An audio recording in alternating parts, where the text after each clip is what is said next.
Das Nitrofoska hat halt wieder aufgeschlagen. Was hat das?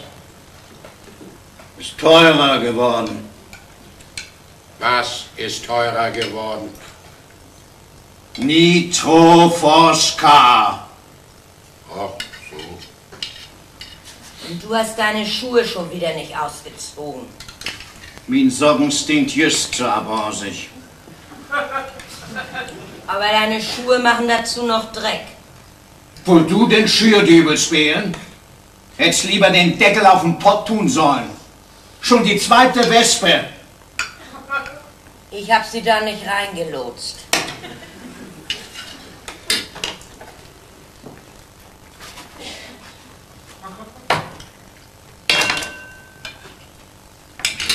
Wo ist Bärbel denn?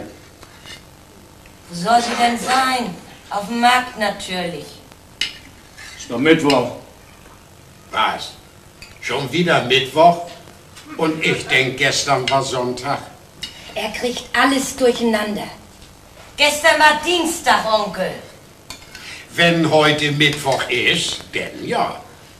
Heute ist Mittwoch. Anders wär Bärbel ja nicht auf dem Markt. Markt ist immer Mittwoch und Sonnabend. Dann kann heute auch Sonnabend sein. Nee. Wenn heute Sonnabend wär morgen Sonntag. Aber morgen ist Donnerstag. So wie gestern Dienstag war. Und nicht Freitag. Dass gestern Freitag war, habe ich auch gar nicht gesagt. Aber Sonntag. Wenn gestern Sonntag wär heute Montag.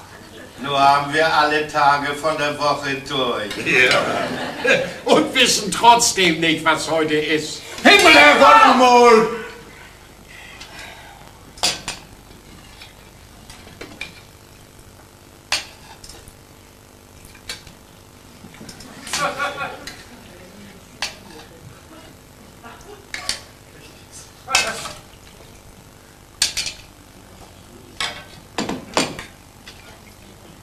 Aber dann müsste Bärbel doch auf dem Markt sein, wenn heute Sonnabend ist. Oder Ist sie Mittwoch. doch, Onkel.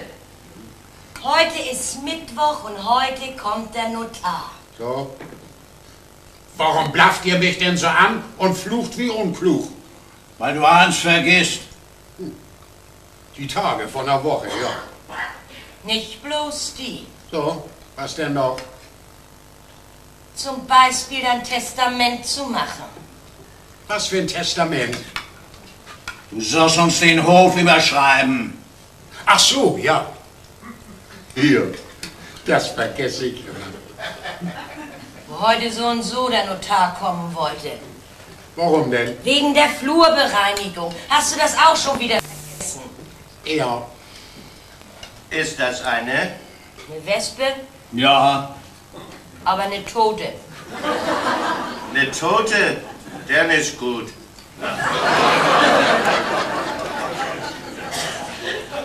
Er sollte eine Brille haben. Du hast doch eine gehabt. Ich kann sie nicht finden. mit 60 noch eine Brille. Es rentiert sich nicht mehr. Die von meiner Seligen ist da doch noch. Die haben wir schon probiert. Eins von den Gläsern ist noch heil. Aber das Gestell. Die Bügel sind zu kurz. Nee, deine Ohren sitzen zu weit hinten.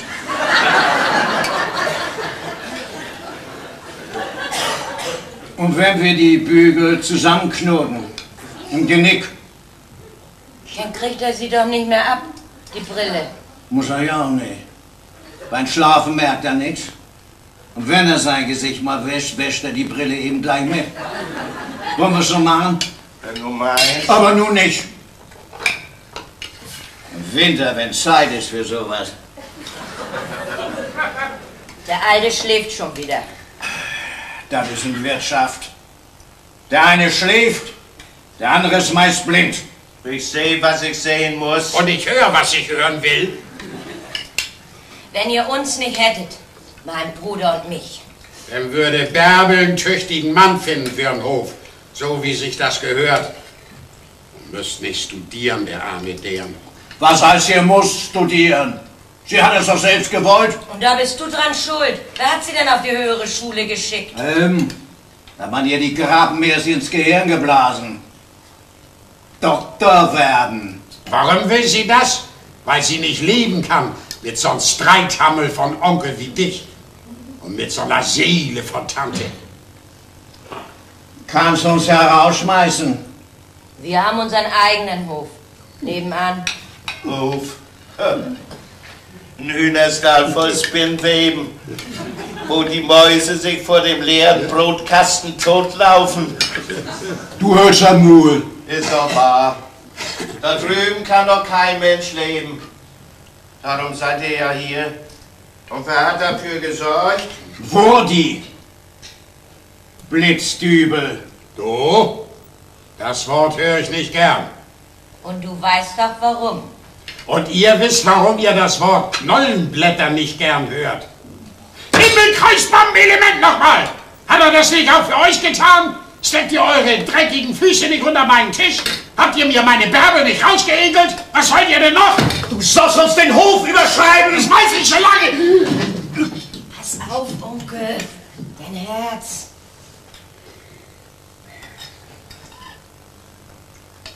Ja, ja. Das hält bald aufzuschlagen. Dann habt ihr ihn, den Hof. Bärbel will ihn ja nicht. Aber die lebt noch. Bloß eine Mücke. Frisch reingefallen. Bloß eine Mücke? Dann ist gut. Du sag doch mal, wo ist Bärbel denn? Aber Onkel, sie hat doch in den Semesterferien ihren Stand auf dem Markt in Scharmbeck. Hast du das auch wieder vergessen? Nee, nee. Ach, denn ist heute Mittwoch. Und ich hab gedacht, gestern wäre Sonntag. Dann wäre heute Montag.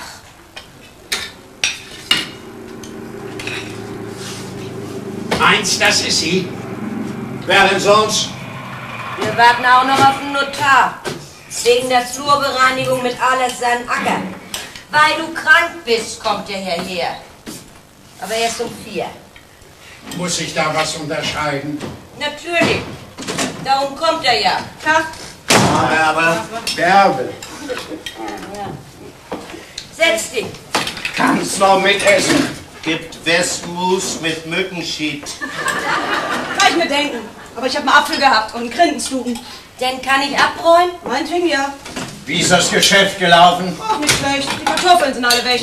Gemüse auch, nur der Salat nicht. Die Leute haben alle Angst vor der Verstrahlung. So ein Blödsinn. Bringst den Blickst noch den Swing, den Salat. Ja, du. Ich gehe und heu. Und ich hol die Kasse.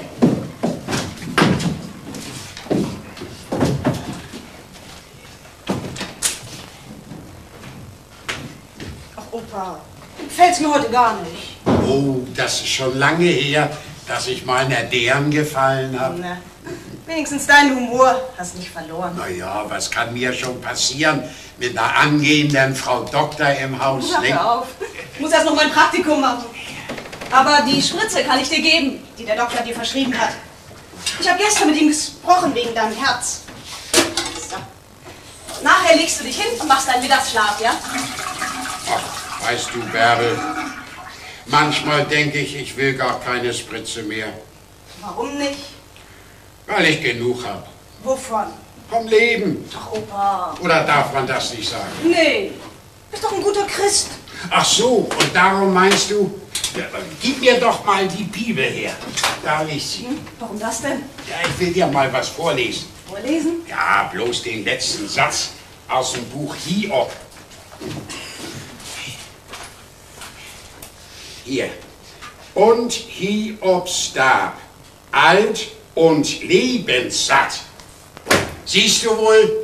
Und darum hat der Herrgott ihm auch keine Spritze mehr gegeben. Wenn du einen, der satt ist, weiter fütterst, kann er weiter nichts mehr als spucken. Aber du bist nicht hier. Oh, so ein klein bisschen doch. Mir hat der Herrgott auch alles weggenommen. dein Vater, deine Mutter und das Haus ist abgebrannt. Und dann hat er mir fast alles wiedergegeben. Neuen Hof und meine Enkeltochter ist ein Schmuckedehren geworden. Warum guckst du denn so? Ach so. Naja, dann gib mir meinetwegen eine Spritze. Taucht sowieso nichts, dann kann sie auch nichts schaden. Musst den Ärmel aufkrempeln. Ja, ich weiß. Du, sag mal, wann hörst du denn auf in Freiburg und fängst in Hamburg an? Die Dösbaddels schicken mit deren aus dem Norden zum Studieren, meist in die Dolomiten. Hast dich doch wenigstens ein bisschen angewöhnt. Mir gefällt's in Freiburg. So? Mhm. Ach, dann kennst du da wohl schon jemanden, ne? Bist neugierig, was? Na ja, in deinem Alter fängt das doch an, dass zwei zusammenkriechen wollen. Ist das ein Student? Mhm. Aus Butzbach. Ist das auch da unten? Naja, so halb. Oh je, ein Bayer. Wird der auch Doktor? Nee, er studiert Ökologie. Ökologie? Mal genauer gesagt, Bioökologie. Das ist ja noch schlimmer. Gibt es da auch ein deutsches Wort für? Ja, man kann sagen, er studiert das Leben von Tier und Pflanze in ihrer Umwelt. Was? Und das müsst ihr studieren? Das kennen wir hier auch so. Du sag mal, was ist das eigentlich für ein Zeug? Das möchte ich dann doch gern wissen. Strophantin. So, na dann, gib mir mal gleich ein paar im Voraus. Das geht doch nicht. Warum denn nicht? Nur wo ich den Ärmel gerade aufgekrempelt habe. Nee. Fahr du mal los. Nee. Na schön, dann ist es auch die letzte Spritze gewesen. Hier, drück mal den Tupfer da drauf. Nee, du sag ich, nee, tupf dich mal selber. Das ist schon ein Kreuz mit dir. Mit dir auch. Das Leben von Tier und Pflanze in der Umwelt. Du, denn versteht dein Bräutigam doch was von unserem Geschäft. Heirat ihn doch. Also, Opa, erstens ist es nicht mein Bräutigam. Wieso? Du sagst doch eben. Das ist nicht mehr so wie früher. Wenn heute zwei zusammenkriechen, heißt das noch lange nicht, Ja, dass sie sollte gleich... das aber. Alles andere ist Hurerei. Ihr wisst das lesen? Ich weiß. Ja, hast ja recht. Wir haben damals ja auch rumgehurt. Mein Zeit, was haben wir gehurt? Also Opa, wenn Peter diese Wirtschaft sehen könnte. Seine Eltern, die haben einen Hof mit über 1000 Morgen. Aber alles picobello. Schade, Bärbel. Jammerschade. Ach Opa, so ist es eben gelaufen. Hm? Ich werd halt keine Bäuerin. Aber mit Onkel und Tante läuft die Sache doch auch. Na ja, das mag ja sein, aber was mich bloß ärgert, ist, dass die beiden ihre Strafe nicht kriegen. Oh, bei denen ist einer mit dem anderen genug gestraft. Aber ich konnte ja nichts machen. Was konntest du nicht machen? Habe ich das gesagt? Hast du. Und du sagst mir auch den Rest. Also gut, alt genug bist du ja. Und ist besser, du kriegst endlich zu wissen, was für eine Bagage das ist, dein Onkel und deine Tante. Ja, ja, Knollenblätter, da kannst nix bei machen. Du meinst doch nicht die Pilzvergiftung von meinen Eltern? Ich hab's ja nie begriffen. Knollenblätter kennen Pilzsammler doch auf 20 Schritte. Aber nicht abgekocht und dann eingerührt in den Rest vom Tag vorher.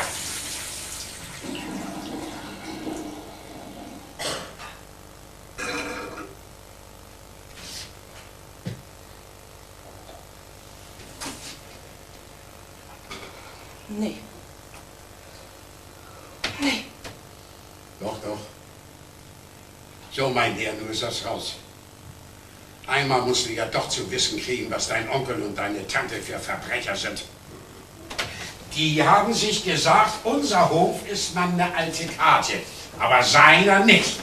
Und wenn sein Sohn und dessen Frau unter der Erde sind, dann braucht er uns.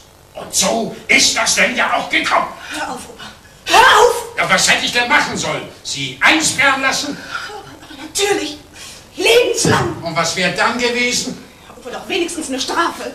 Gerechtigkeit. Dann wäre all das andere doch auch rausgekommen. Was? All das andere? Dann hätten die beiden vor Gericht verraten, dass es der Dübelsblitz war, der das Jahr vorher in unseren Hof eingeschlagen hätte. Dann wäre Michel hinter Gitter gekommen. Ja, das ist doch bloß gut gemeint. Wer wäre denn bestraft gewesen? Die Brandkasse hätte den Hof beschlagnahmt. Ich bin schon alt gewesen und du noch nicht. Wäre alles bergab gegangen. Ja, Bell.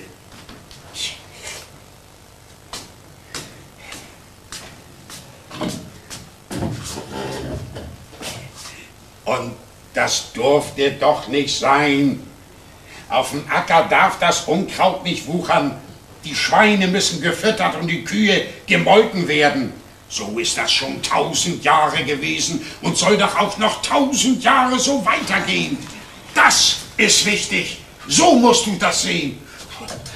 Ob da ein Mörder auf dem Trecker sitzt oder ein Brandstifter unter der Kuh und ob man sie zu fassen kriegt und bestraft oder nicht, wenn sie man bloß arbeiten. So, wir können abrechnen. Oh ja, das sollten wir eigentlich tun. Was meinst du mit eigentlich? Wir haben abgemacht, die Hälfte von dem, was du eingenommen hast, gehört dir. Wie viel war das heute? Du kannst alles behalten. Alles? Ich hab ihr das gesagt. Was? Was hast du ihr gesagt? Das mit euren Pilzen. So. Das hättest du nicht tun sollen. 50, 20, 40, 50. Ist das alles, was dir dazu einfällt? Da hast du das. So was kann so unschuldig der noch gar nicht ab. Siehst ja, wie sie Angst vor mir hat. 70, 70, 90. Als wenn wir das nun auch mit dir vorhätten. 80, 90. Ein Umbringen tut man bloß, wenn es wirklich nötig ist. 95, 95. So, hier hast du deine 95. Wie willst du denn weiter studieren, wenn du in den Ferien kein Geld verdienen kannst? Du gibst das Verbrechen an meinen Eltern einfach zu. Ja, warum denn nicht? Hört uns ja niemand. Und das sind 15 Jahre her. Zu beweisen gibt es da nichts mehr. Maris! Hä? Gib mir mal einen Ploster. Ich hef mir einen rustigen Nagel in Vollpett. Ja, nun bin ich wieder an der Reihe. Oh nee. Kann dieser Dussel nicht aufpassen, wo er mit seinen Quanten hintritt? Immer ich. So. Du kannst losgehen. Soll ich ihn vorher waschen? Waschen wen? Dein Fuß. Ah, was, das ist er nicht gewöhnt. Ja, einen rostigen Nagel ist er auch nicht gewöhnt. Gerade darum, warum soll ich ihn zweimal verjagen? Au! Du, ich glaube, da sitzt noch ein ganzes Stück drin. Von Nagel? Ja. Aber das muss eben rausputtern die nächsten Tage. Der Puppe, sei mir nicht böse. Ich kann das nicht eine Stunde länger hier aushalten. Siehst du? Hat er das mit uns Pilzen erzählt? Bist du verrückt? Der arme Bären. Das habe ich auch gesagt. Also, der hat doch nicht so viel Herz und Leib wie Dreck und ein Fingernagel. Herz! Was ist denn mit euren Herzen? Ich habe mir's gleich erleichtert beim Pastor in der Kirche. Das ist vielleicht ein Satan. Wie der mich in der Mangel gehabt hat, da habe ich heute noch dran zu knackern. Selber schuld. Ich bin erst gar nicht hingegangen. Ja, darum wird ja auch mal der Teufel in der Hölle mit seinem Schwanz das Fell versohlen. Pack meine Sachen. Halt das alles nicht mehr aus. Kein Wunder. Mit so einem Opa. Auto. Der Notar kommt um 4. Also erst in einer halben Stunde. Wer kann das denn sonst noch sein? Keiner. Bärbel, ist dir in Scharmbeck was aufgefallen? Lass mich in Ruhe! Ach, was soll dir da denn auffallen? Vielleicht ist wieder Krieg. Ach, was? Deswegen kommt doch nicht ein Auto extra zu uns hier raus. Letztes Mal ist auch kein gekommen. Der klopft an. Dennis Haus ist das. Zumindest aus Osterholz. Du musst was sagen. Du bist der Bauer. Renn! Hallo, Babs! Auch das noch. Babs, wir blößen Bärbel. Frag ihn, wie er heißt. Wie heißt du? Oh, Entschuldigung, Peter Körner, ich bin ein Kommilitone von Barbara. Was ist sie? Bei uns wird Deutsch gesprochen, wissen Sie? Wie bitte? Babs, was meint deine Tante? Woher weiß er, dass ich deine Tante bin? Ich habe ihm von euch erzählt. Er ist ein Kollege. Dein Beschäler. Das auch. Ihre Kammer ist oben. Du geiler Bock, sowas sagt man doch nicht gleich zu seinem Besuch.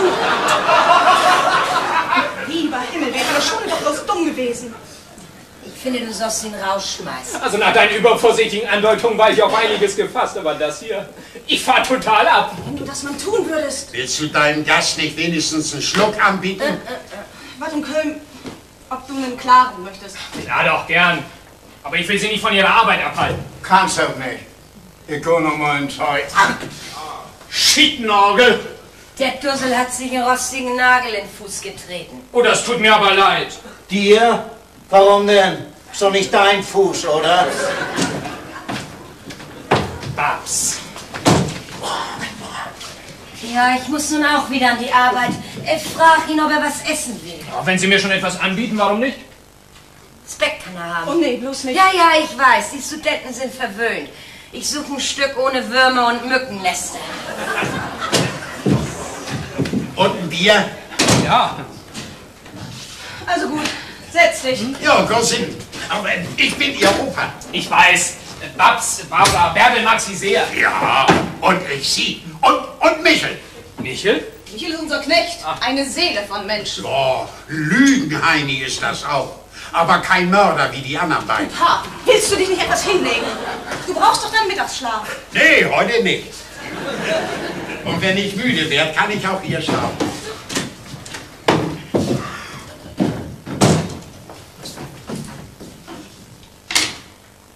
Guten Appetit. Danke.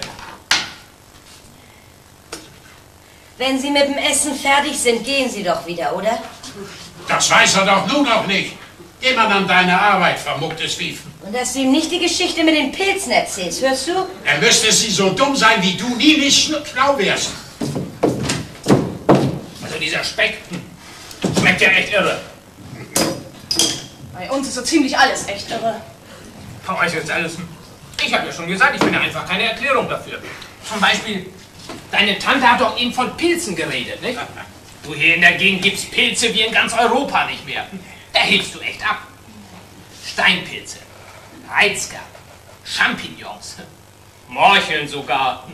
Natürlich auch Knollenblätterpilze. Jede Menge Bitte hör auf, Knollenblätter. bitte hör jetzt auf. Warum? Hast du was gegen Pilze? Meine Eltern, die sind doch an Pilzvergiftung. Oh, entschuldige, das habe ich total vergessen. Ja eben, das ist es. Du hast überhaupt keine Ahnung. Darum wäre es besser, du... Soll ich wieder gehen?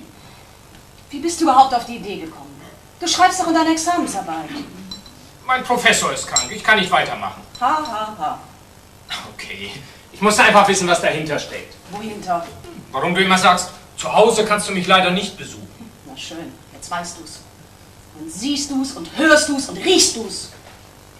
Ich sehe und höre und rieche das Paradies.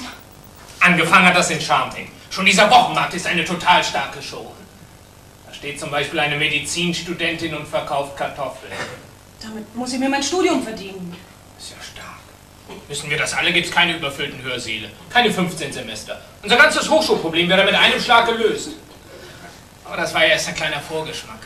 Die Fahrt hierher durchs Moor, das haut einen Ökologen einfach um. Der Boden ausgeruht wie in der Steinzeit. Ein Artenreichtum, Flora und Fauna. Du, ich habe eine Mantis religiosa gesehen. Peter, das macht für dich alles ganz aufregend. Aufregend, Barbara? Rattenscharf. Diese Oase mitten auf einem ausgepoverten, vergifteten Kontinent ist objektiv gesehen ein Phänomen. Ein Stück Urwelt. Dass man meinetwegen studieren kann, aber nicht drin leben. Aber du lebst doch mittendrin. Kannst du auch, wenn du willst. Oh nein, kann er nicht.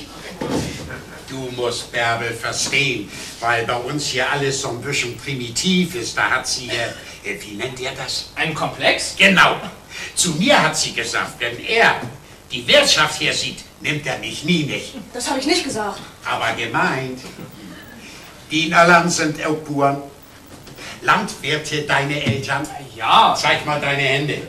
Na, da Das sind rechte Arbeitsfüße. Von mir aus kannst ihr frei. Ich mein, in mein Hofren frei. Was soll ich? Wegen mir kannst du in meinen Hof einheiraten.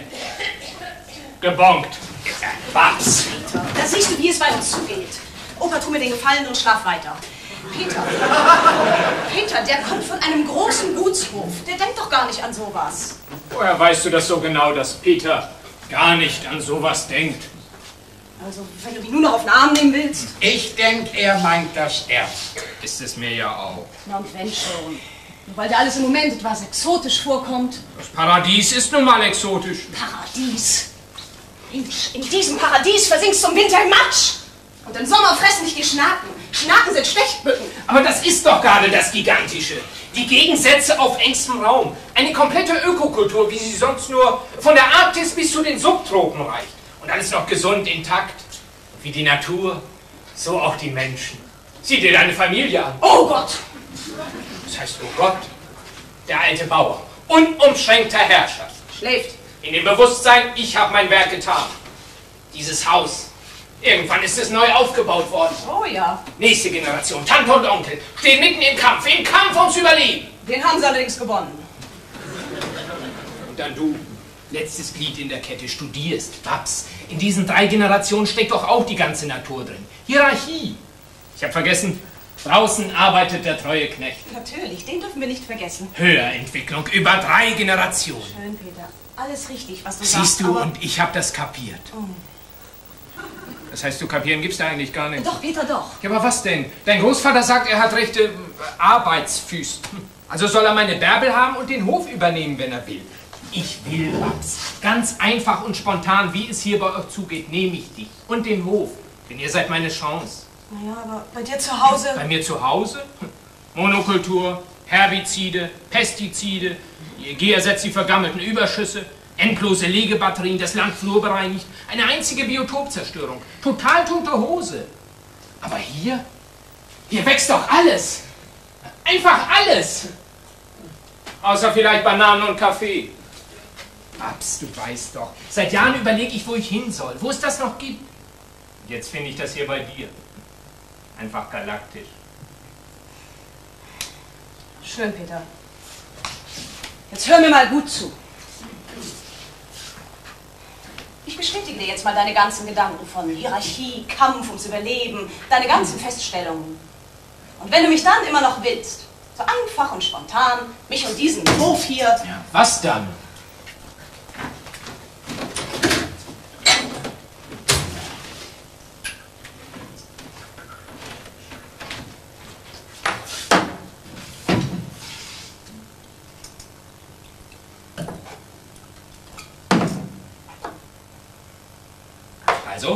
Also, was war das Erste?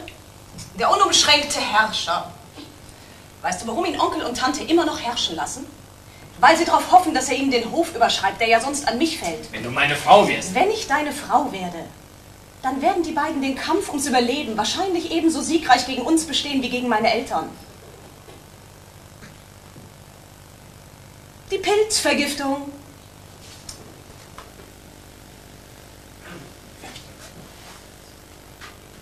Haben die das? Oh weia. Tja, und dann haben sie sich ins neue Haus gesetzt. Das übrigens nicht Großvater, sondern die Brandkasse wieder aufgebaut hat. Der alte Hof ist ein Opfer von Düvelsblitz geworden. Düvelsblitz? Was ist denn das nun wieder? Ein Trick, auf den Michel gekommen ist. Als Patent kann er es leider nicht anmelden. Patent? Etwa, wie man Höfe anzündet?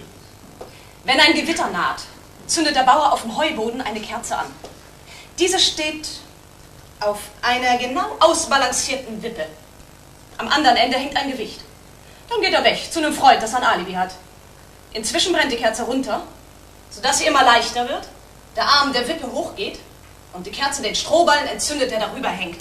Ist ja schön. Ja, Peter, so sieht's bei uns aus. Du hast vorhin von Steinzeit geredet. Na, hast du das überlegt? Ob du es dir überlegt hast? Dann bleibst du am besten gleich hier. Und ich darf denn doch bei euch mit in der Kammer schlafen, nicht? Na ja, wenn sie rammeln will, treibt die so lange, ob die sieht. Ich weiß nicht, was er meint.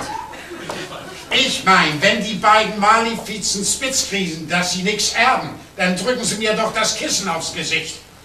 Opa fürchtet, wenn Onkel und Tante merken, dass sie den Hof nicht kriegen, werden sie ihn unter seinem Kopfkissen ersticken. Das ist hier so üblich, wenn es mit den Alten zu lange dauert. Da ist er übrigens, der treue Knecht. Und wer ist das? Dein Liebster? Guten Tag. Tag. Jetzt erfährst du auch nebenbei, warum sie so bestialisch stinkt und warum ich Medizin studiere. Ist das Kuhmist? Schweinemist! Das reißt wieder mal.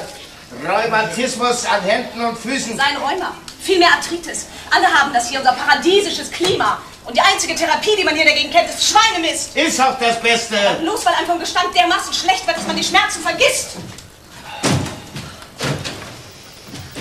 Ja. Allein dieses Ammoniak wirkt wie ein Opiat. Ich bin total high. Peter, hast du denn immer noch nicht genug? Im Gegenteil, Babs Bärbel ist tatsächlich als stünde ich unter einer Dröhnung, aber unter der will ich bleiben. Leben will ich unter der. Hier, wo alles noch ist wie vor der Sintflut. Kain und Abel, der Baum der Erkenntnis und du, Eva. Wollen wir es probieren, ihr zwei? Wo ist deine Kammer?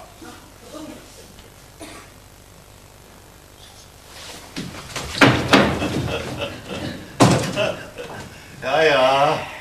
Der Dampf macht auch läufig.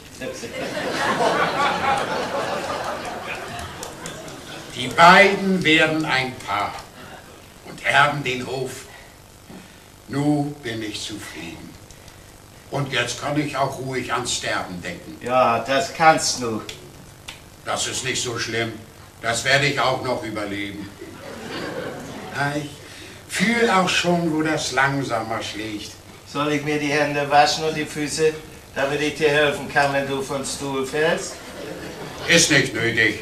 Ich bleib hier sitzen und lehn mich ein bisschen zurück.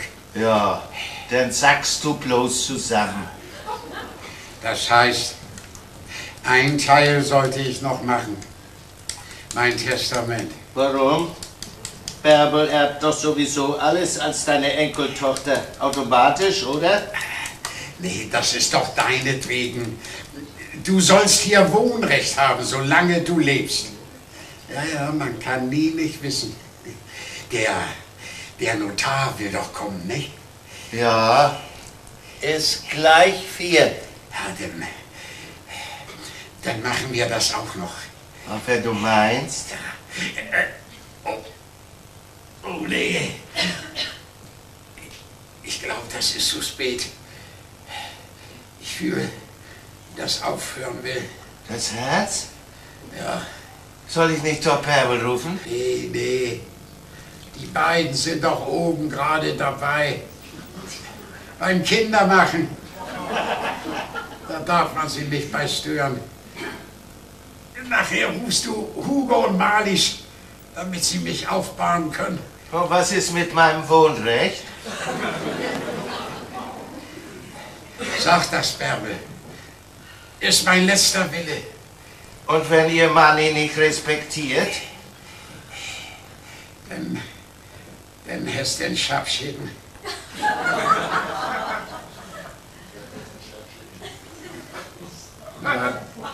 Nur hat das aufgehört. Zu schlagen? Ja. Bist tot? Ja.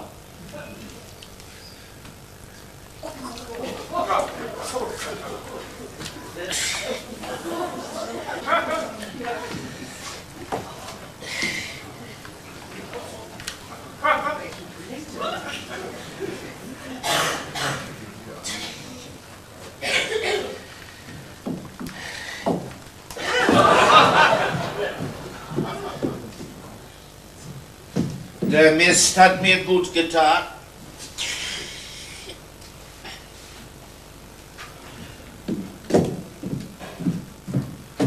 Hugo, komm! Ihm ist die Puste ausgegangen. Hugo!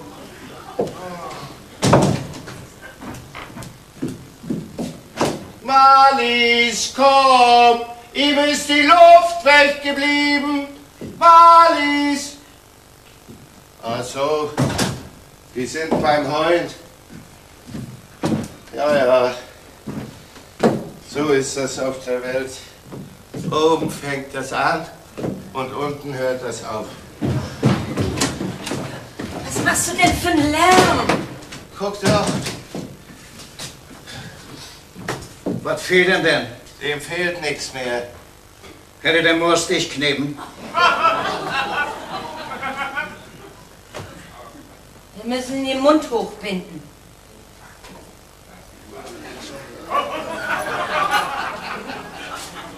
Einer von uns sollte den Doktor holen. Der kann ihn auch nicht wieder lebendig machen.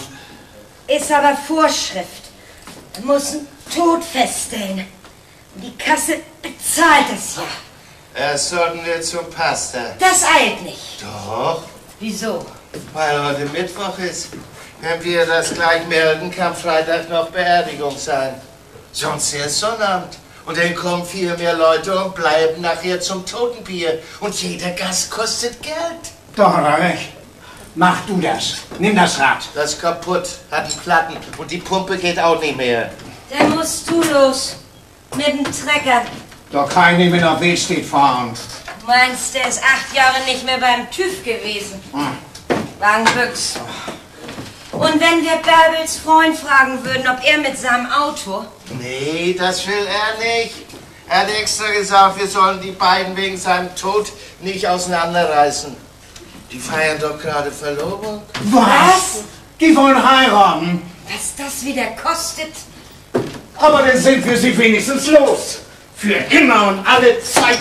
Wen sind wir los? Na, Bärbel, wen denn sonst? Auf was? Die beiden wollen doch den Hof übernehmen. Nee, das kann er doch gar nicht. Wer ist das Student? Der hat doch anders nichts gelernt als demonstrieren. Kein Testament, die kriegen alles. Und wie sind die Moors? Und wer kann wieder in unsere Karte ziehen?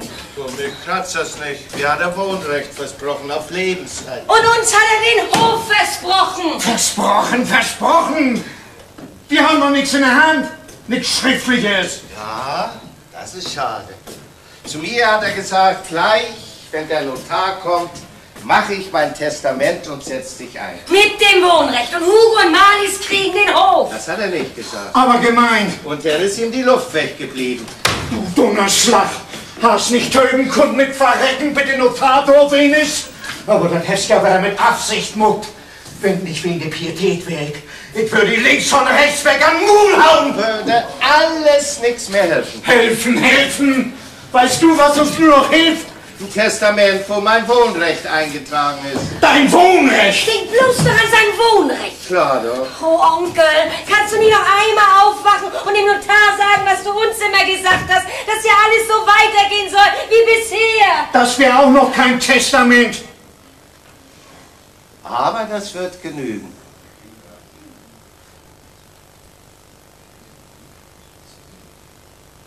Wie meinst du das? Wenn ich mich nicht ganz und gar versehe, dann kann Notar ein mündliches Vermächtnis aufnehmen und auch beglaubigen. Aber er ist doch tot. Der kann auch mündlich nichts mehr vermachen. Der nicht. Wer denn anders? Der Notar ist noch nicht lange hier. Der kennt keinen von uns. Weißt du, was er meint? Nee.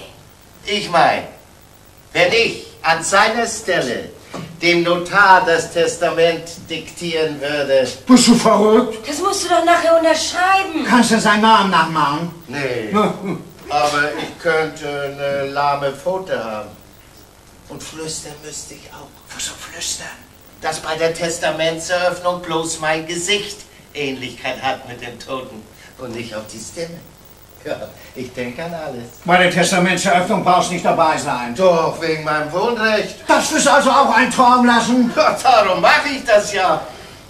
Also gut. Ein Auto! Das ist er. Der Notar! 5 Minuten zu früh. Wieso, wenn du ihn aufhalten kannst? Wie soll ich das? Zeig ihm den Hof. Los, nu go, Al!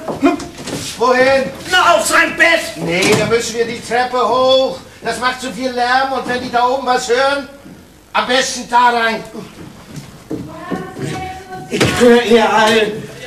Michael Muck! Los, Gau! Michael, nimm den Feld!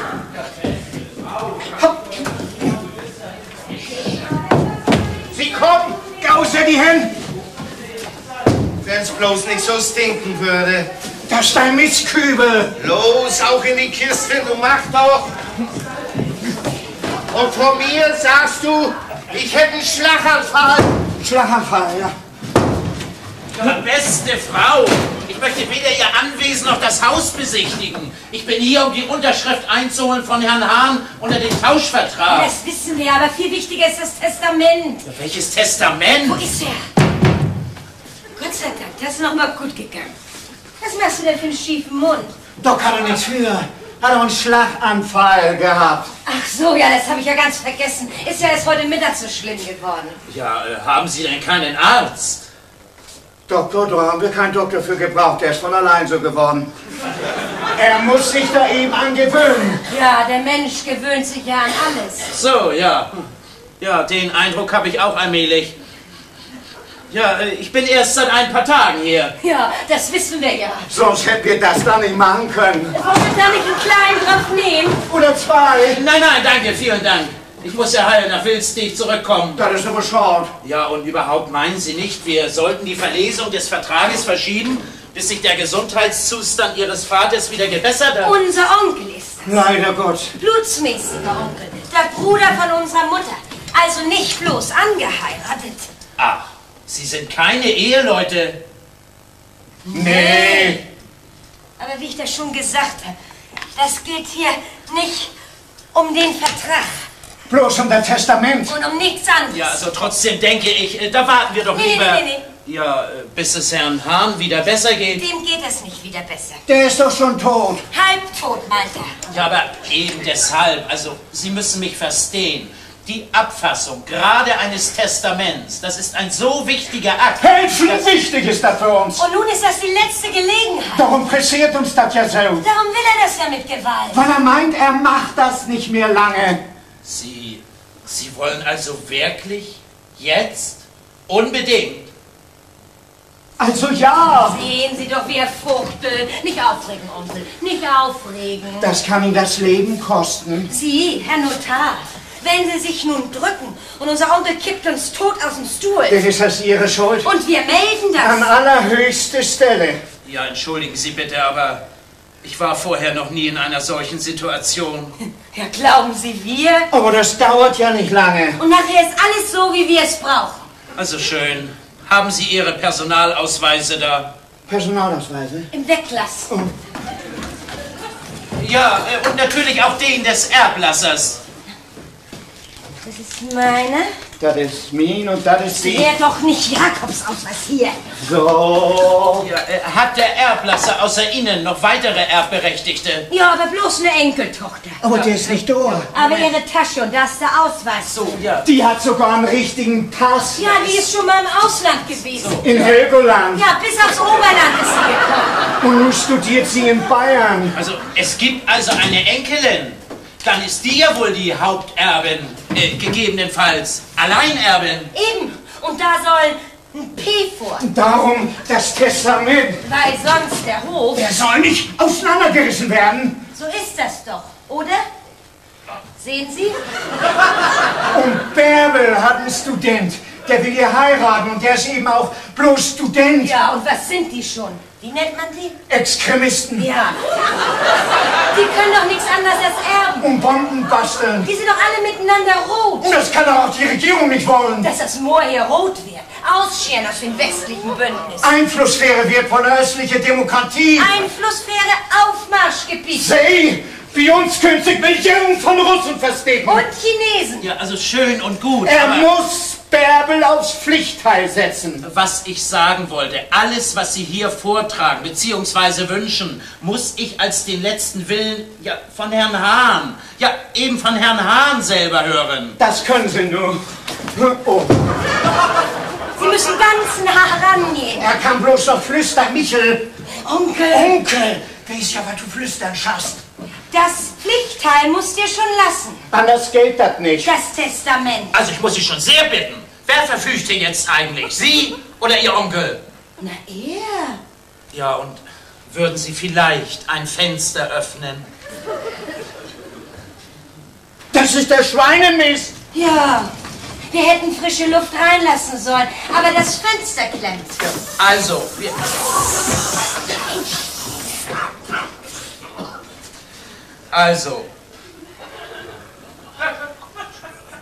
Ja, das notieren wir dann als Punkt 3 oder 4.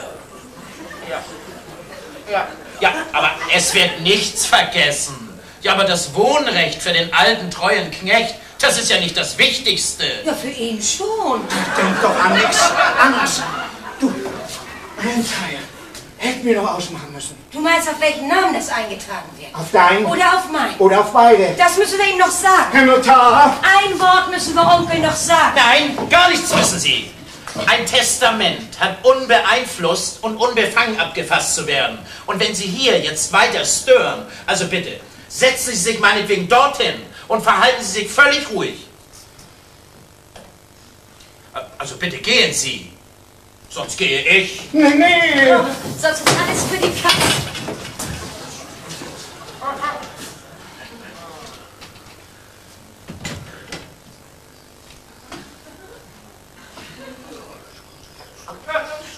Also der Knecht, der scheint Ihnen ja sehr am Herzen zu liegen.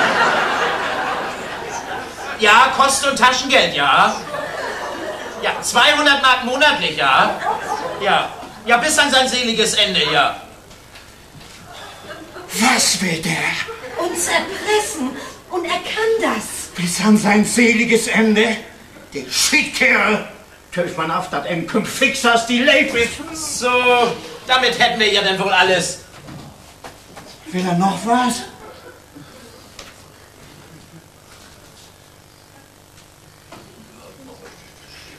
Ja, das geht schon. Ja, eine kleine Schreibmaschine, die habe ich ja immer dabei. Und die Verfügung, die ist ja kurz und eindeutig. Ja, dann erstmal gute Besserung. Ach so, ja. Ja, wir sehen uns ja dann auch gleich wieder. Ja, also Herr Hahn wünscht, dass das Testament ad hoc. Was? Ja, das heißt sofort fertiggestellt und beglaubigt wird. Natürlich, vorher können wir ihn nicht wieder auswechseln. Den Erbschaftsvertrag. Haben Sie auch einen Stempel dabei? Ja, alles, was ich brauche. Beurkundungen auf einem Hof. Die sind ja nicht so unüblich, wie es hier die Begleitumstände sind. Das muss nämlich eins genau stimmen. Wir sind in solchen Sachen immer sehr akkurat gewesen. Und gerade in diesem Fall muss das Testament Unanfechtbar sein. anfechtbar sein. Ja, den Eindruck habe ich inzwischen auch. Bitte? Oh nein, danke, die Luft hier. Dann gehen wir in die Stube. Ein Tisch ist da auch. Gut, wischen ab. Und den Stuhl. Wollen Sie auch ein Stück Speck? Nein, danke. Ein Bier? Nein, auch nicht.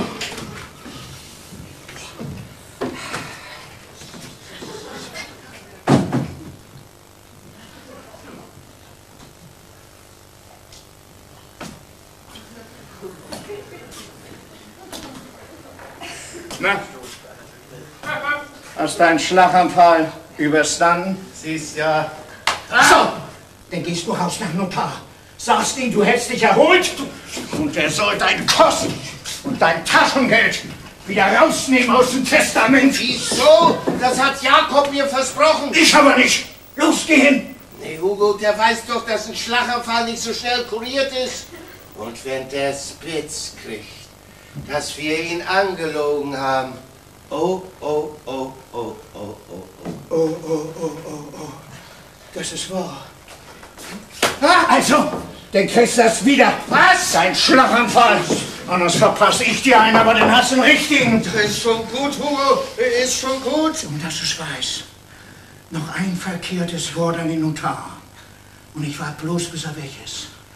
Dann hau ich dir den Stuhl über den Tassel. Oh Gott. Hast schon mal einen gesehen, der seine Zähne ach der Hut furzt hat? 200 Mark Taschengeld und das Essen. Kommt überhaupt nicht in Frage. Ich hol ihn eben rein. Nee. Was, nee? Wir machen das anders. Wie denn? Bärbel muss das übernehmen. An ihrem Pflichtteil. Was meinst Ja, das ist noch besser. Dann kann ich für euch arbeiten und Bärbel muss berappen. Ja, das ist gut. So machen wir das. Das ist das Gelbe von Ei. Herr Notar? Ja, bitte, nun stören Sie mich hier doch nicht. Was meinst du, wie lange brauchte das Testament aufzusetzen? Oh, eine Viertelstunde. Der Bärbel bloß so lang oben bleibt. Oh ja, ihr Peter, das ist ein Kerl, der zählt für zwei. Dem geht der Saft so schnell nicht aus. Da haben wir schon den Teufel an der Wand. Na, was willst du denn? Peter hat Durst. Wo ist Opa denn? Wo soll er denn sein? Im Bett, wo sonst wohl? Was willst du denn von ihm? Bloß mal nach ihm gucken, zwischendurch. Ja, aber der schläft doch. Och, der schläft so gut wie noch nie. Dann ist ja gut. Ja, dann geh mal wieder. Ich dachte schon, nur ins Zappenduster. Ja, aber es war doch nun alles klar. Ja, worum geht's denn nun überhaupt noch? Das weiß ich noch nicht. Sehen Sie, wie er wieder winkt. Er kommt ja schon, Onkel. Lass uns nun nicht wegbleiben.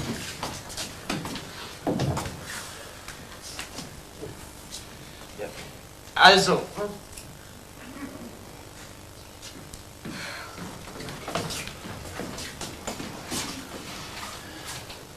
was war da noch? Ja. Ja, so ist recht. Ach, Sie meinen nach dem Tod des Erblassers? Ja, aber vorerst lebt der Erblasser ja noch. Oh nee! Ja, siehst doch, dass er lebt. Also schön, das wird noch geändert. Sie fahren nachher doch wieder zurück nach Wilstedt. Ja. Den können Sie uns einen Gefallen tun, beim Doktor reingucken, er möchte kommen, den Tod feststellen. Wie oft soll ich dir noch sagen, dass unser Onkel lebt? Das tötst du denn bloß immer wieder, Mensch. Ja, aber wieder zurück nach Wilstedt! Oh, Jakob, dass du das nicht mehr erleben kannst, was ich mit denen noch anstelle. Die soll sich noch wundern. Eigentlich sollte ich hier bleiben. Aber auch wenn man tot ist oder einen Schlaganfall hat, ab und zu muss man trotzdem mal Ude Büchs.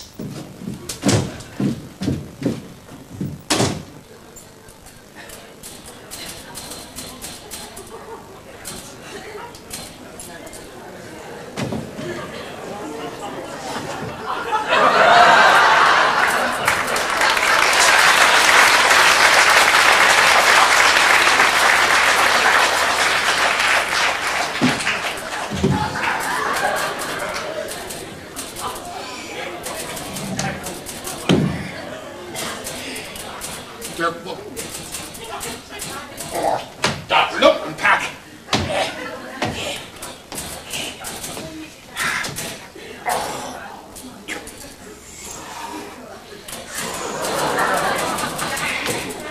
Das verdamme ich den Lumpenpack!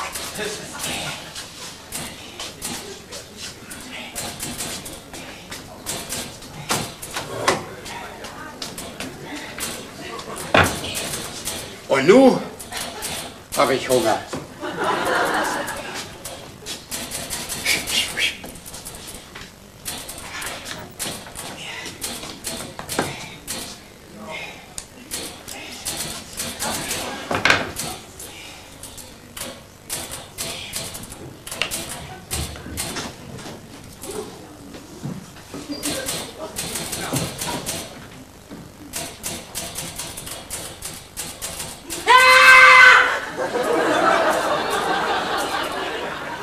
Na, warum erschrickst du denn so? Ich habe mich doch nicht erschrocken.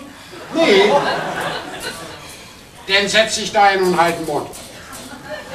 Was soll ich denn da? Warten. Auf Hugo. Bin doch neugierig, ob der sich auch nicht erschreckt. Warum soll der sich denn erschrecken? Alles. Der Notar, das dauert und dauert und dauert und dauert und dauert. Ja. Marlies möchte gern wissen, warum ihr beiden euch so erschrocken habt. Der Deckel von der Kiste, Openstyle. Habe ich selber aufgemacht.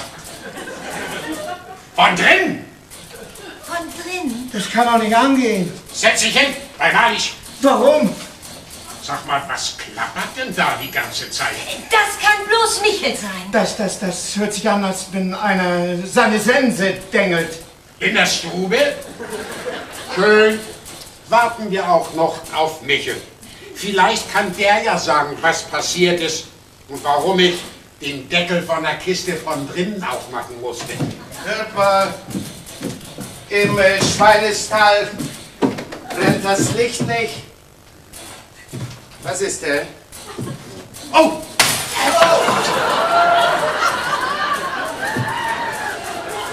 Na, da bist du ja. Du, Michel, kannst du mir sagen, warum ich den Deckel von der Kiste da von drinnen aufmachen musste? Ja, das kann bloß so gewesen sein. Du hast da drin gelegen in der Kiste. Hört ihr das? Der ist schlauer als ihr.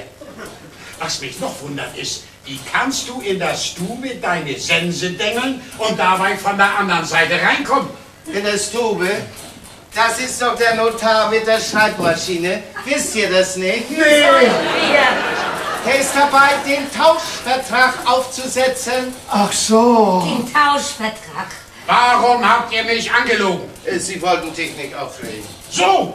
Und deshalb habt ihr mich da in die Kiste gesteckt und mir den Eimer voll Mist auf den Bauch gestellt? Das bin ich aber nicht gewesen. Nee, das sind wir nicht gewesen. Du wohl. Aber wir dachten doch, du wärst tot. Ganz sicher waren wir uns nicht. Doch. Ihr habt es gemeint. Du auch. Nee. Also, du sagst, was gewesen ist. Pass mal auf. So ist das gewesen. Die Puste ist weg gewesen. Dein Herz hat nicht mehr geschlagen.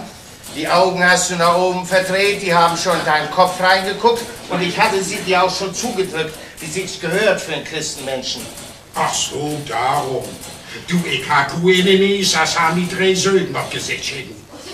Erzähl weiter. Da ist mir die Idee gekommen, Schweinemist ist die beste Medizin.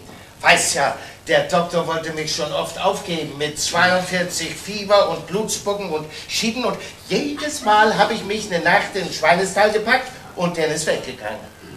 Und wovon? Von dem Mist, von den scharfen Dämpfen. Ah, und da hast du gedacht? Da habe ich gedacht, wenn ich noch was retten kann, dann sind das die scharfen Dämpfe. Aber dübelsmäßig konzentriert. Und da ist der Kübel gewesen und die Kiste. Ich habe gedacht, in der Kiste mit dem Kübel unter der Nase, das muss einen Toten aufwecken. Und das hatte ich auch aufgeweckt. Ja, alles. War das nicht klug von uns? Ja, war das. Aber dass ihr beiden ihm dabei geholfen habt, das wundert mich doch. Euch wäre das doch schon lange lieber gewesen. Ich gucke mir die Radieschen von unten an. Nee, Onkel. Ist doch gar nicht wahr. Doch, ist das wahr. Und ich weiß auch warum. Ihr spekuliert immer noch auf das Testament, das ich machen soll. Nee, Onkel. Das brauchen wir noch nicht mehr. Das haben wir schon längst aufgegeben. So, na, dann ist ja gut. Den Hof Bärbel mit ihrem bayerischen Ökolog. Sind die beiden noch oben? Ja. Dann gehe ich nur auch rauf. Und hau mich erstmal in den Buch. Ja, danke.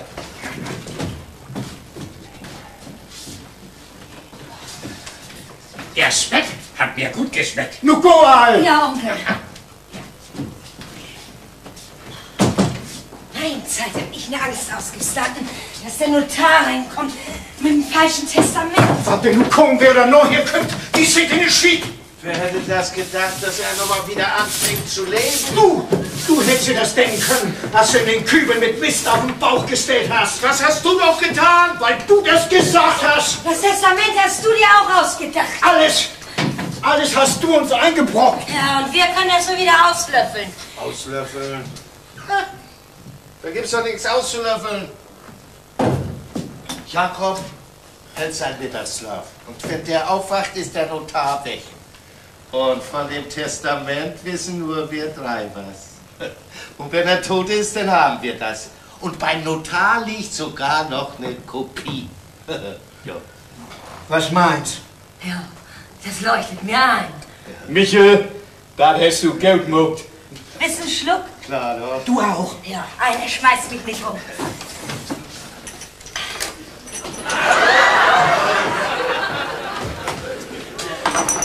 Auf was stoßen wir an? Na, auf das Testament natürlich. Und auf dich, Ja, und auf mich. den Blitzdübel. Ah, Herr Notar, da gucken Sie was, wie schnell bei uns so ein Schlaganfall kuriert ist. Aber so ganz ist doch noch nicht ausgestanden. Da sehen Sie das. Der schöne Köln. Warum hast du nicht vorher weggeputzt? So trotzdem erstaunlich, sehr erstaunlich. Und mit dem Stehen klappt das auch noch nicht. Hugo, setz mich in den Armstuhl. Ja, aber unterschreiben Ihre Verfügung, das können Sie doch jetzt nicht. Oh nee, wenn ich noch nicht mal ein Schnapsglas halten kann. Warum sind Sie denn reingekommen? Ist das Testament klar? Ja, es fehlt mir nur noch Ihr genaues Geburtsdatum. Meine, Das musst du doch wissen. Jakobs. ach Ja. so. Ist das nun der 3. oder der 8. hier? Ja, da sind Flecken drauf. Jakob, bist du an einem 8. oder an einem 3. auf die Welt gekommen? Ach, das ist schon so lange her.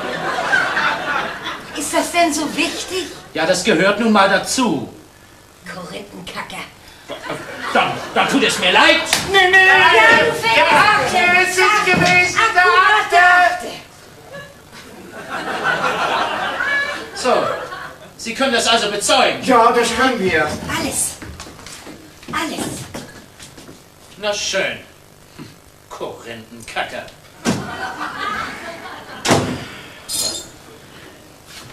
Gott sei Dank, das ist noch mal gut gegangen. Wollen hoffen, das ist nur aber auch der 8. gewesen. Sonst hätten wir uns jetzt gegen das Gesetz gestellt. Falsch ausgesagt. Oh, oh, oh, oh, oh. Und was steht da auf, wenn einer einen verkehrten Geburtstag angibt in so einem Dokument? Testament fälschen? Zuchthaus nicht unter 5 Jahren. Mann, zeig mir. Dann gehst du aber in den Knast. Ja, du hast dir das ausgedacht. Aber ihr habt das bezeugt. Vielleicht merkt das ja keiner. Das können wir bloß hoffen. Ich zitter noch am ganzen Leib. Ich auch. Ja, ja. Nun hängt alles am seidenen Faden. Ob das der 8. gewesen ist? Oder der 3. Der Tauschvertrag, den muss ich doch unterschreiben. Klar, aber ja doch, dafür holen wir dich dann nachher runter. Ja? Ja, dann ist gut. Ach, bei der Gelegenheit kann ich denn ja auch gleich mein Testament machen, nicht? Nu, wo der Notar einmal hier ist, nicht?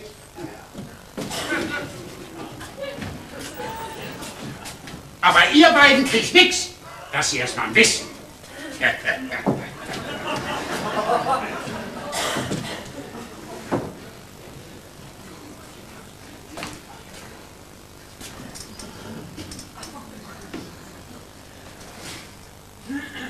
Nun war alles umsonst. Wir dürfen nicht aufgeben. Du hältst das nicht mehr. Wir müssen ihn umbringen. Ehe, dass er wieder runterkommt. Sonst sind wir verratzt. Wer macht das?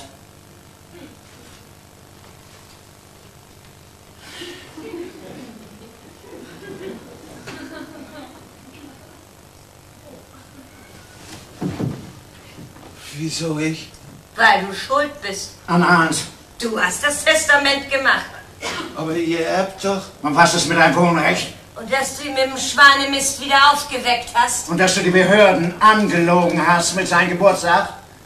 Michel, wenn du nun nicht tust, was sich anständigerweise gehört, dann gehe ich in die Stube und sag dem Notar, du hast gar nicht gewusst, ob das der 3. oder der 8. gewesen ist. Kann also angehen. Und du hast eine Amtsurkunde gefälscht. Dann sitzt du ganz schön in der Klemme. Und wenn ich das tue, Denn verrate ich nichts. du auch nicht? Nee, Versprecht ihr mir das? Wir schwören das. bei alle Götters. Da ist das Kissen. Und wenn er gar nicht schläft? Wenn er nicht liegt, dann sitzt er. Und du kannst ihn von hinten. Muss ihm tüchtig drücken. Dass er nicht so lang zappelt. Ja, da habe ich die meiste Angst vor. Musst immer daran denken, dass du seinen Geburtstag verkehrt angegeben hast. Und was dir blüht, wenn das rauskommt. Ja, da musst fest dran denken. Das darf ich nicht. Sonst bringe ich mich nachher selbst um. Wenn du willst, wir haben doch nichts gegen. Nee. Bis die Kartoffeln raus sind und das Korn gedroschen ist, brauchen wir ihn noch. So, nun geht.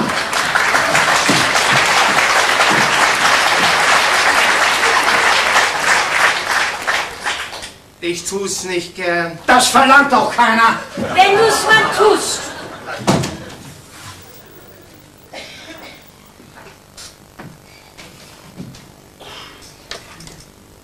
Sollen wir beten? Für Michel? Nee, für Jakob. Für den erst, wenn es geklappt hat. Ich meine, wir sollten zweimal beten. Erst für Michel, dass das klappt. Und wenn es geklappt hat, nochmal für Jakob. Lieber nicht. Wenn der Notar kommt und fragt, warum wir beten, müssen wir lügen. Und Lügen ist Sünde. Hast recht. Wollen es lieber lassen. Ich muss was essen.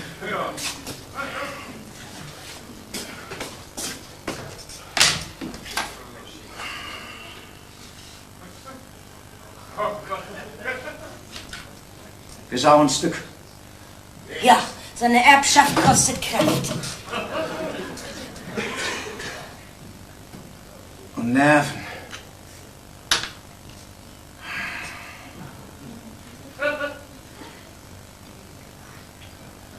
Wie alt ist er eigentlich geworden? Ja, aber 72. Im September hätte er seinen 73. gefeiert. Das kann er nun nicht mehr. Ist schade. Aber nun zappelt.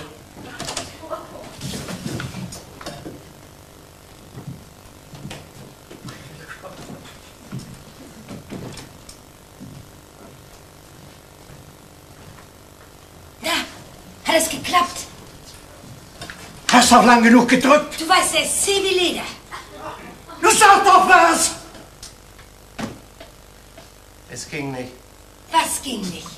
Ich habe ihn nicht zu fassen gekriegt. Warum nicht? Ist er nicht oben? Oben ist er wohl. Aber was? Er liegt nicht. Denn sitzt er? Auch nicht. Oh Gott, denn stehen, das ist meist unmöglich.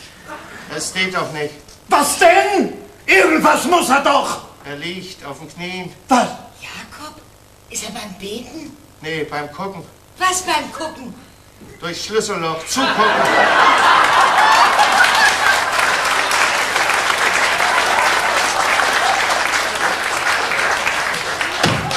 Der alte Boss! Selber kann er nicht mehr. So, wir können dann die Verlesung des Testaments. Onkel! Wie oft soll ich dir noch sagen? Du treibst nicht immer bei der Obsturm. Er ist ja die reine Unvernunft. Guck, wer das sind.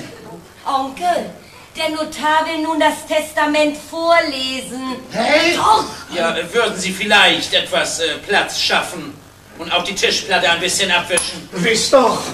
Los, wisch ab. Nimm deine Schürze. Der wird da bloß schmierig von. Das ist bloß Fett. Und Fett ist das halbe Leben. Legen Sie es ruhig hin. Lesen kann man da noch. Ja, und fangen Sie gleich an. Nee, er kann doch jeden Augenblick wiederkommen. Ja, wer? Holzmuhl! Ich meine unseren Knecht. Für den soll es doch eine Überraschung sein. Sein Wohnrecht. Also, ich würde das jetzt wirklich gerne schnell zu Ende bringen. Zumal, ja, entschuldigen Sie bitte, aber hier stinkt es. Das ist der Mist, Ja, da ist ja auch noch der Kübel. der an allem schuld ist. Der Mist hat ihn wieder aufgeweckt. Was tust Ja, du wen? denn da? Bring lieber die Mist raus. Ich würde sagen, ihr geht beide und bleibt vor der Tür. Und wenn er kommt, dann sagt ihm, der Herr Notar will nicht gestört werden. Was meinst Ja, ist so sicherer. du? Aber Mugau! Na, endlich. Wenn Sie bloß unterschreiben, ich glaube Ihnen alles. Leider muss ich es vorlesen, das ist Vorschrift. Also,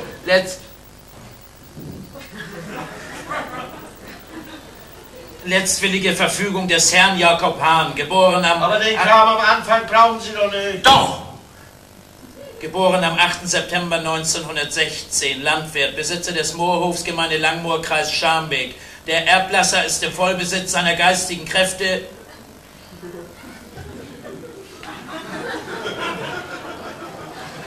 jedoch infolge Lähmung nicht imstande, die Verfügung zu unterschreiben. Die Unterzeichnung erfolgt deshalb durch den notariell Bevollmächtigten nach Verlesung in Gegenwart des Erblassers. Testament. Ich, Jakob Hahn, bekunde meinen letzten Willen dergestalt. Erstens. Mein gesamter Besitz, Hof und Liegenschaften fällt gemäß gesetzlicher Erbfolge an meinen einzigen Nachkommen erster Linie, meine Enkelin Barbara Hahn, geboren am 19. Juni 1963. Zweitens. Mein Neffe Hugo Fromm, geboren am 7. Januar 1932 und meine Nichte Marlies Fromm, geboren am 18. September 1944, sind demzufolge vom Erbe ausgeschlossen.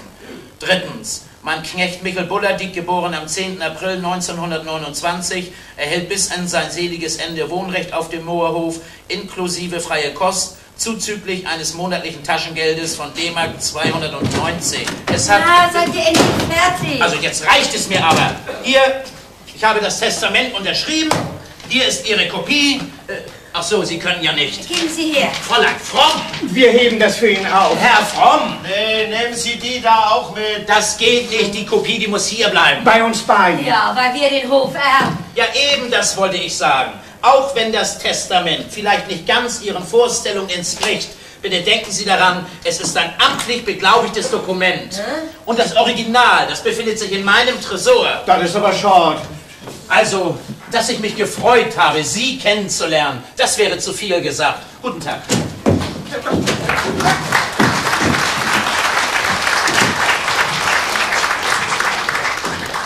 Na, was steht da? Geboren am...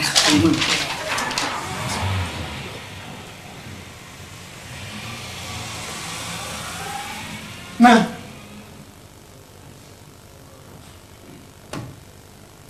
Geht das? Hugo, Was? er hat das Testament so gemacht, wie Jakob es getan hätte.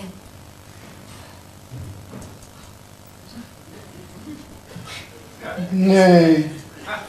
Den Hof kriegt Bärbel. Die Pisskerl! Die Hornoff! Die stech ich ab! Nee, So von Alfiden aufs Ding, als denn hätten noch Münz. 290 war Taschengeld. So deep im Hof versagt, das Ding ist noch Münz.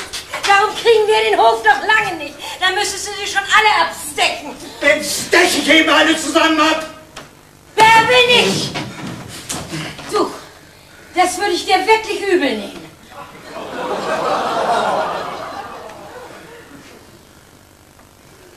Hugo, ich meine, stich Jakob ab und Michel. Und dann gehst du nach Scharmbeck und änderst das Testament. Meinst du das? Ja. Also, dann gehe ich dir erstmal Michel suchen. Guck du einmal, wo Jakob ist. Bist du denn auch gleich? Warum nicht? Ich dachte, einen heute, einen morgen. Das fällt mir so auf. Nee, nee, das ist ein Abstechen.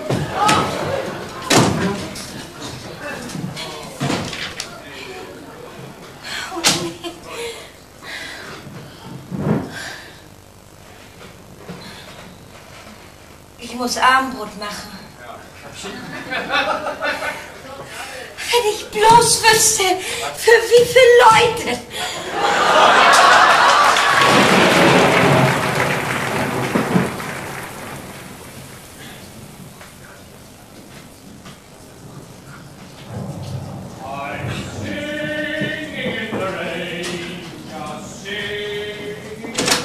Ja, einen sauren.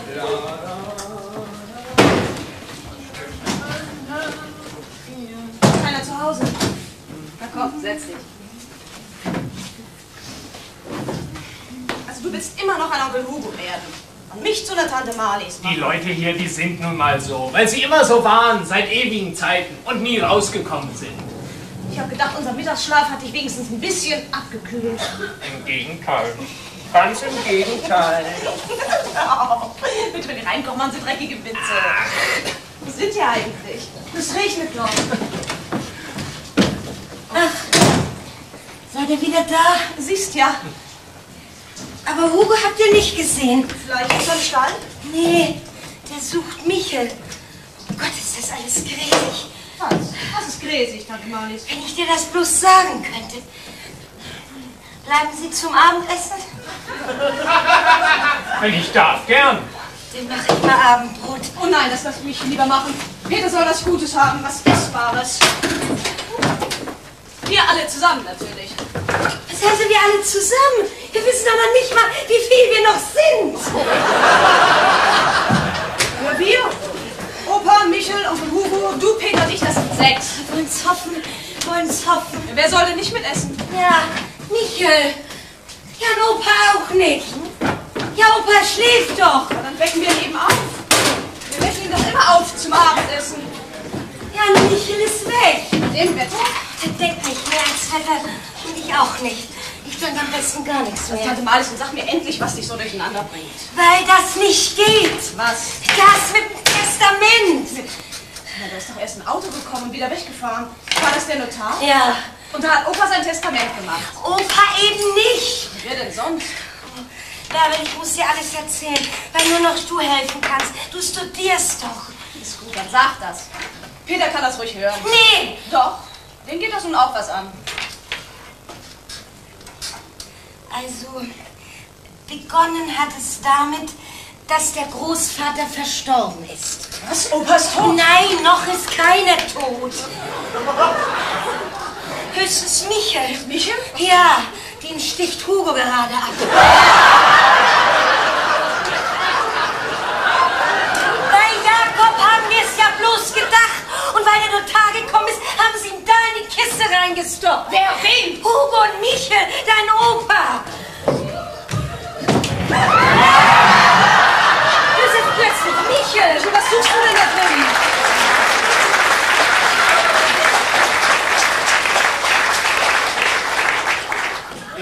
Nix. Hugo sucht mich. Und wenn er mich findet, dann jagt er mir das Messer in Leib. Bist du die ganze Zeit da drin gewesen? Nee, erst bin ich rübergelaufen zu eurem Hof. Aber da hätte er mich ja auch gefunden. An die Kiste denkt er jetzt nicht mehr. Mach sie wieder zu. Ja, hast recht. Ich verstehe das alles nicht. Also ich verstehe überhaupt nichts mehr. Das ist alles ganz einfach. Als er in der Kiste war. Michel. Nein, Jakob. Da hat er sein Testament gemacht. Opa in der Kiste? Nein, Michel im Stuhl. Ja, aber Opa war doch in der Kiste. Also Moment mal ganz langsam, ja? Der Opa war, tot oder nicht tot, jedenfalls in der Kiste. Und Michel hat im Stuhl das Testament gemacht. Siehst du, der ist plitscher als du. Und als der Notar wieder weg war, haben ihm die scharfen Dämpfe von dem Schweinemist wieder aufgeweckt. Michel. Nein, Jakob. Hier ist das. Was? Jakobs Testament von Michel. Und erschrieben hat es der Notar, weil er ja einen Schlaganfall gekriegt hat. Opa? Nein, Michel! Keinen richtigen. Hat den Arm rummen lassen und das Gesicht schief gezogen und geflüstert, dass er die Urkunde nicht fälschen muss. Arme Tante. Du weißt, ich bin durchgedreht hier oben. Wer ist mal bloß so? Also irgendwas muss dran sein an dem ganzen Quatsch. Naja, denn erstens sitzt der Michel nicht ohne jeden Grund da in der Kiste. Nee, weil Hugo mich abstechen will. Warum will er denn das? Wegen dem Testament. Und Jakob auch. Opa will Michel auch abstechen. Nein, Hugo, dein Opa. Und zweitens wollte ich sagen, ist das ein einwandfreies Testament und zwar im Namen deines Großvaters. Heutiges Datum, amtlich beglaubigt, auch sonst alles okay. Du bist Alleinerbin. Ja, darum ist Hugo ja so hinter Michel her. Wir wollten mich nämlich aufs Pflichtteil setzen. Setzt mich hin, wo ihr wollt. Ich kann nicht mehr. Mit mir zusammen kannst du schon. Oh, Na! Hast du ihn gefunden? Nee, sonst wäre das Messer doch voll mit Blut. Weißt du, wo Michel ist? Ja, aber ich verrate dir das nicht. Warum nicht? Weil es sonst Zeugen gibt bei dem Mord. Ach so. Ach, halt bloß nicht in den Schiednogelpett. Wie war das letzte? Er ist doch einen rostigen Nagel getreten, weißt du doch. Könnt ihr den vielleicht rausziehen? Nee, lieber nicht. Ich habe Angst, das ist gar kein Nagel gewesen, das war eine Schraube, dann müsste man das Stück rausschrauben. Und es wird furchtbar wehtun, du Mannes. Mannes, ich bin richtig krank. Kannst du die beiden nicht unter die Erde bringen? Du weißt, welche ich meine.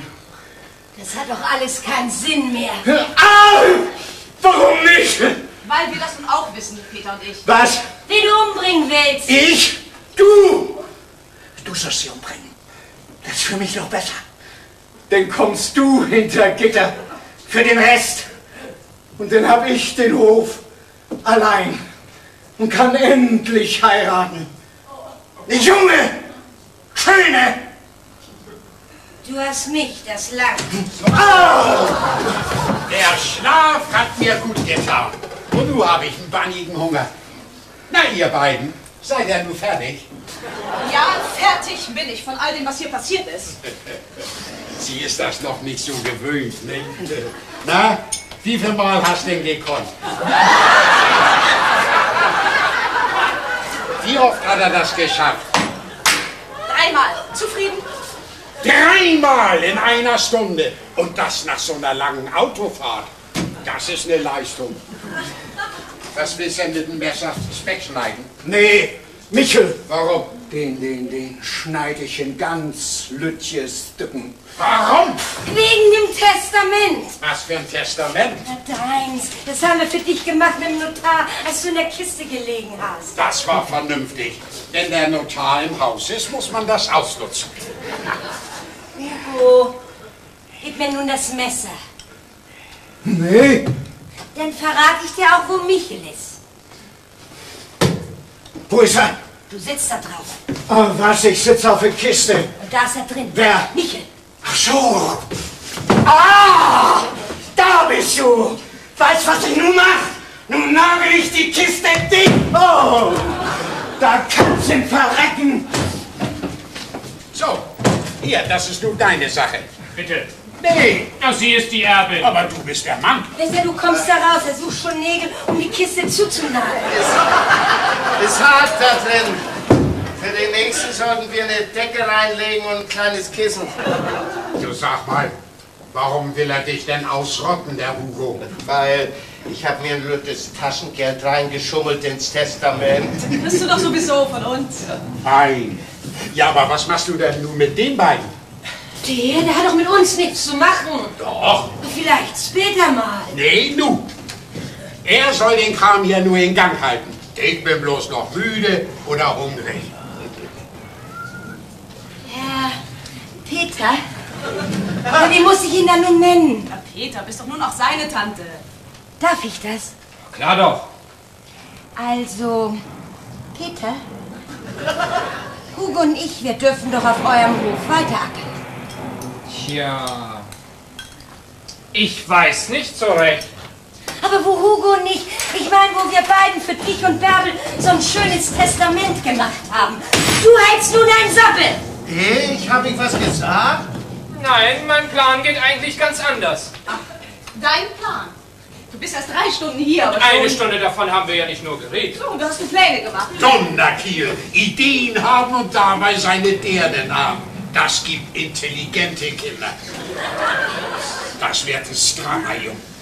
Aber sag mal, was ist denn das für ein Plan, den du hast? Die beiden Höfe hier, die werden doch als Einheit betrieben, nicht? Die letzten 15 Jahre, ja. Und das wird wieder geteilt. Und zwar so. Ihr, Tante Marlies und Onkel Hugo, seid zuständig für die Moorpflege, das Holzhacken und Aufschichten. Ich sag euch immer, was zu tun ist. Na, das ist prima. Beim Holz können Sie nichts verderben, ne? Und wir machen alles andere. Ackerbau, Obst, Gemüse und das Vieh. Natürlich bewohnt ihr auch wieder euren eigenen Hof. Nee! Doch! Und nee, in dem Rattendorf fliegen doch am helllichten Tag die Eulen um die Bett. Peter, das geht nicht. Der Hof ist unbewohnbar. Der ist baufällig. Ja, dann muss er eben weg und ein neuer her.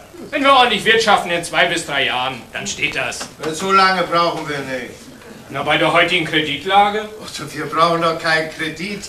Wisst ihr, ich habe mir schon sowas gedacht. Ja, was du dir schon denkst. Ja, halt mal deine Stut. Was hast du gesagt? Na, dass ihr die beiden nicht im Haus haben wollt. Darum bin ich ja erst auch rübergelaufen zu eurem Hof. Ja, wer ist mal da geblieben? Das konnte ich nicht.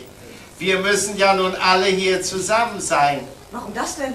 Dass wir alle bezeugen können, wir sind hier gewesen. Und keiner da hinten, wenn's Passiert. Passiert? Wenn was passiert? Ich glaube, das ist schon. Was ist schon? Hat schon eingeschlagen. Wer hat eingeschlagen? Da hinten. Der Dübelsblitz!